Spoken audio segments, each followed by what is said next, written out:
Hello, magandang gabi. Ito pa isa, pangalawa nating yung sa ngayon, ang ating report. Ano bang nangyari sa unang araw ng hearing sa preliminary investigation sa kaso ng Sabongero case na sinampa laban kay Atong Ang, kay Gretchen Barreto, kay General Istomo at iba pa. Marami pang iba. Marami po silang kinasuhan. So sa ngayon, itong ating pag-itutuunan ng pansin. At ladies and gentlemen, ito po si Toto Tirador. At ang inyong kakampi sa katotohanan, katarungan, at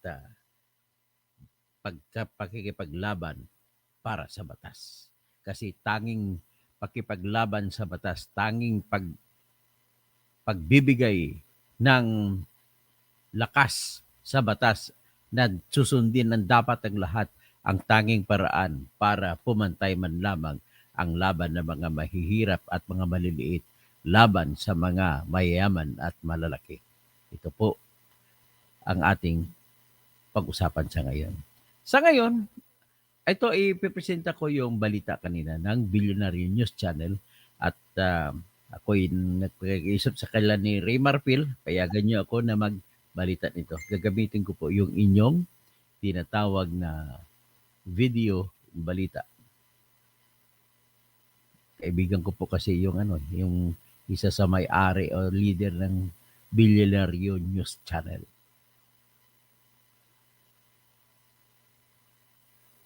Ito po. Bakit sila mag-aareglo ng ganun? Kung mga talaga sila, inosente sila, wala silang pinagtatakpan na So ito yung introduction. Si Jaja Pilarta ay kasama kapatid ito ng isa sa mga nawalang sabongero. Ang pinag-usapan niya rito ay nagsimula ito sa tinatawag na yung may nanunuhol ng 1.5 million at may kasamang affidavit of desistance na kapalit para sa pag-withdraw, pagbabawi ng habla. Pero ang katwiran ng abogado ni Atong Ang, ito po ay hindi si Atong Ang nagbigay. Sapagkat itong nilagay na panunuhol ay para lang ito sa kaso na naisampa na nandun sa korte na. Yung sinampa na kaso laban sa mga gwardya, kasama si Jundon Patidongan. So, gusto nilang ipalusutin na ang nag-ariglo ay si Dondon Patidongan. Kaya uminit kaagad ito. So, tingnan natin, pakinggan natin. totohanan sa mga nawawala.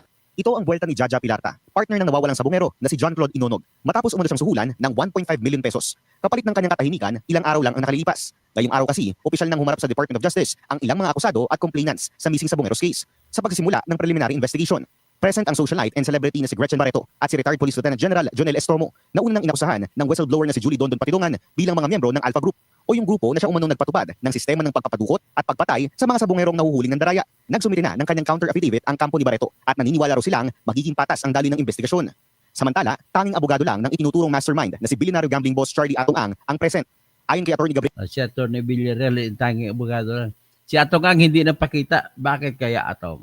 Villarreal, mabagal lang naging daloy ng unang araw ng preliminary investigation at tila hindi raw prepared ang panel of prosecutors sa pagpresenta ng mga kinakailangang dokumento para sa nakatakdang PI. Ngayon pa lang din daw kasi isinasagawa ang panunumpa ng complainants sa kanilang mga isinumiteng affidavit. So ngayon, ang katwiran nila ay ngayong hearing na yon, saka pa lang nanumpa yung mga ibang mga testigo. So yan. Sa bagay, kung ako rin abogado ni Atongan, ganun din ang pupuntuhin ko. Dapat, hindi kami nakapaggawa ng counter affidavit sapagkat hindi pa namin nababasa yung mga bagong affidavit na pinapirmahan ninyo sa mga testigo. Yan, pakinggan natin. Pinadala sa aming 7 folder, dapat may nakasama na 7 USB. 7 USB na may mga lamang data na may relevance dun sa inaakusa sa mga respondent. Lumalabas ko kanina na hindi na isama yung 7 USB na yon sa mga ipinadala sa respondent. So dahil yung kakulangan na yan, ginawa ng may dahilan ng abogado ni Atong Ang para mapagbigyan siya na pwede siyang hindi dadalo o hindi kaya mag-absent. Ingo kay Mr. Ang. Ngayon lang po, nakapila yung mga complainant at isa-isa silang sumusumpa doon sa mga affidavit ng akusasyon laban sa 61 respondents. Isang bagay na agad namang sinalag ng prosecution at tinawag na parte ng normal na proseso. With respect to the documents na sinasabi nila na kulang, kung ano lang yung i-final ng PNP together with the private complainants, yun lang din ang ipinadala ng mga panel of prosecutors for purposes ng subpoena. Pagdating sa pagpapanumpa ng mga complainants, ginagawa yan sa preliminary investigation para i-reaffirm ng mga complainant ang kanilang affidavit.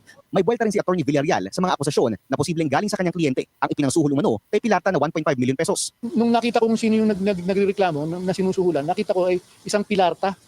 Yung Pilarta, yun ang complainant sa isang kaso na nakapending po sa RTC of Manila na ang akusado po doon ay hindi si Mr. Ang. Ang akusado po doon ay si Julie Patidongan at kanyang mga kasamahan. Palusot pa kayo.